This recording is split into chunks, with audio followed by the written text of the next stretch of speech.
Corona महामारी के चलते पूरी दुनिया परेशान है। लाखों की तादाद में जानें जा रही हैं, लाखों करोड़ों की तादाद में लोग संक्रमित भी हो रहे हैं। ऐसे में लॉकडाउन के बाद जिम्मेदारियां ज्यादा बढ़ चुकी हैं। इसी को देखते हुए सहारा इंडिया परिवार के मुख्य अभिभावक माननीय सहारा श्री सुब्रत रॉय सहारा जी ने भी अपने संदेश में कहा है कि अब हमें कोरोना के साथ जीवन जीना होगा, तमाम एहतियात बरतते हुए।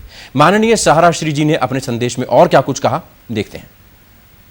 मेरे प्यारे देश के प्यारे देशवासियों तथा सहारा इंडिया परिवार के मेरे प्यारे साथियों, इस समय जब मैं आपसे मुखातिब हो रहा हूं तो हमारे सामने बेहद उलझे हुए हालात हैं।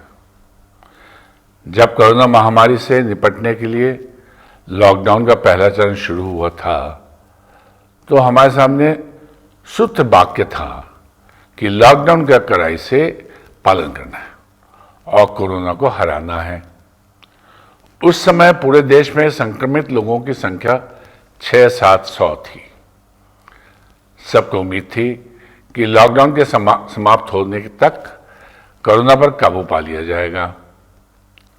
अब जब 4 चरण पूरा करने के बाद लॉकडाउन खुल गया है तो इस समय देश में संक्रमित लोगों की संख्या 6 लाख के पास पहुंच रही है और हमारे सामने सूत्र बाकी यह है कि हमें कोरोना के साथ रहना सीखना है, यानी हमें कोरोना के साथ ही जीना है।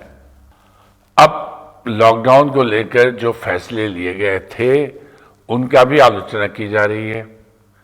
सबसे ज्यादा सवाल इस बात को लेकर उठ रहे हैं कि जब कोरोना का प्रसार बहुत कम था तब बहुत बड़े कड़े नियमों के साथ लॉकडाउन लागू किया गया। अब जब प्रतिदिन कोरोना के लगभग 20,000 मामले सामने आने लगे हैं तब लॉकडाउन के नियम बिल्कुल ढीले हो गए हैं।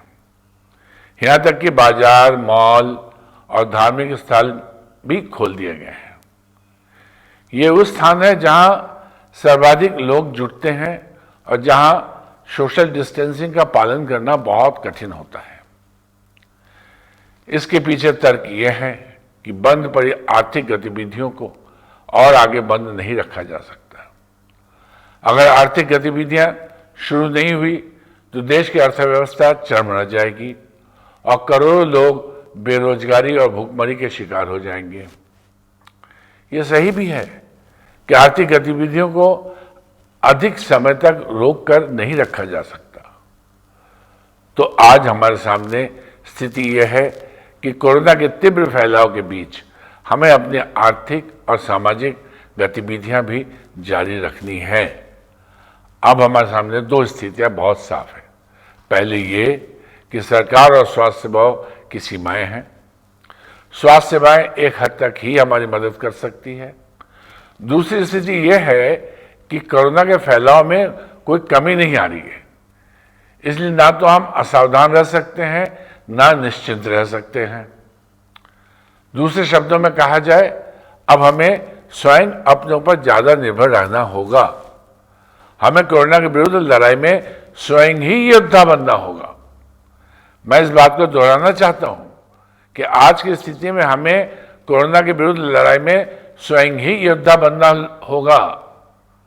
पहले से कहीं अधिक सतर्क रहना होगा। लॉकडाउन के दौरान व्यक्तिगत सुरक्षा के जो उपाय हम अपना रहे थे उन्हें हम पहले से अधिक कड़ाई से अपनाना होगा। घर से बाहर निकलते ही मास्क लगाना, कार के मुताबिक दस्ताने पहनना, सैनिटाइजर का प्रयोग करना, साबुन से बार बार हाथ धोना, सोशल डिस्टेंसिंग का पालन करना, भीड़ का हिस्सा ना बनना, ये सारे उपाय जारी रखने होंगे। अपनी देखभाल स्वयं करनी होगी। आगे जो लड़ाई है उसमें सरकारी संस्थाओं और स्वास्थ्य सेवी संस्थाओं की भूमिका कम है। एक व्यक्ति की यानी हमारी और आपकी भूमिका ज्यादा है। कहने की जरूरत नहीं है कि हमारी ये भूमिका बेहद चुनौतीपूर्ण है।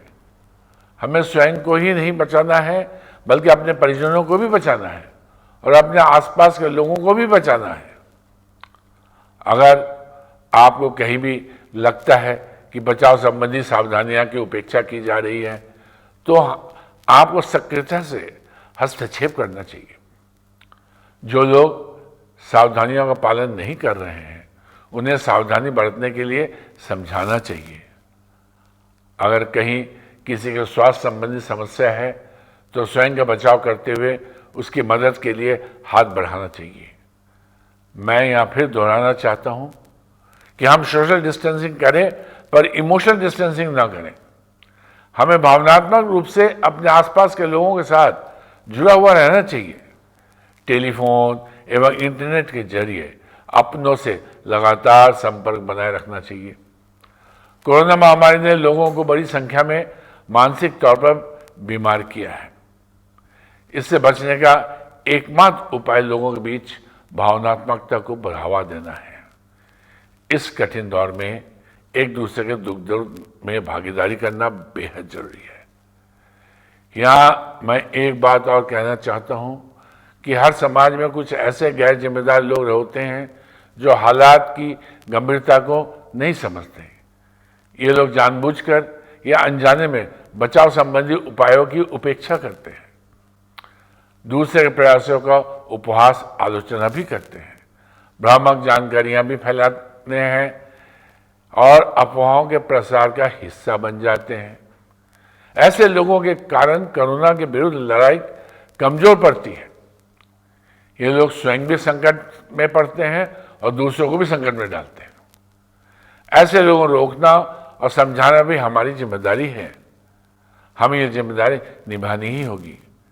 मेरा कहने का तात्पर्य यह है कि इस समय हर व्यक्ति की जिम्मेदारी बढ़ गई है।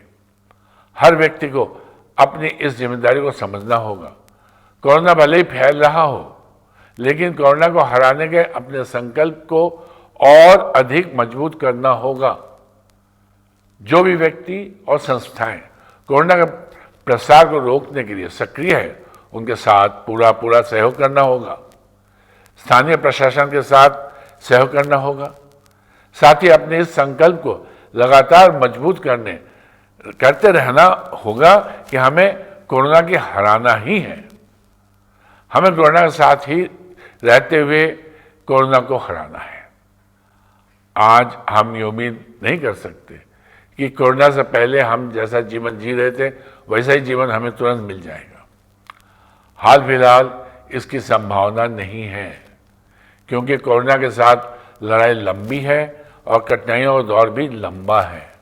इसलिए हमें बिना किसी शिकायत के कठिनाइयों के साथ रहने की आदत डालनी होगी।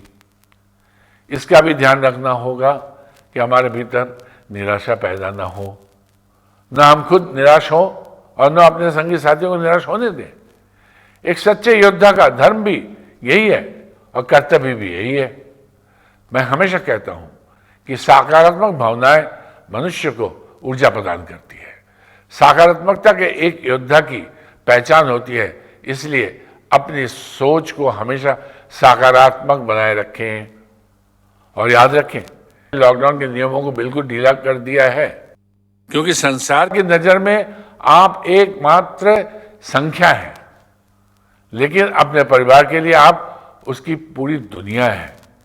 इसलिए अपने लिए, अपने परिवार के लिए एक सच्चे योद्धा की तरह कोरोना को हराने के अपने संकल्प को मजबूत बनाए रखें, इस विश्वास के साथ कि कोरोना हारेगा और अंतिम जीत हमारी होगी। जय भारत, जय मानवता। आपका हितैषी शुभोत्तर सहारा। सारा प्रणाम।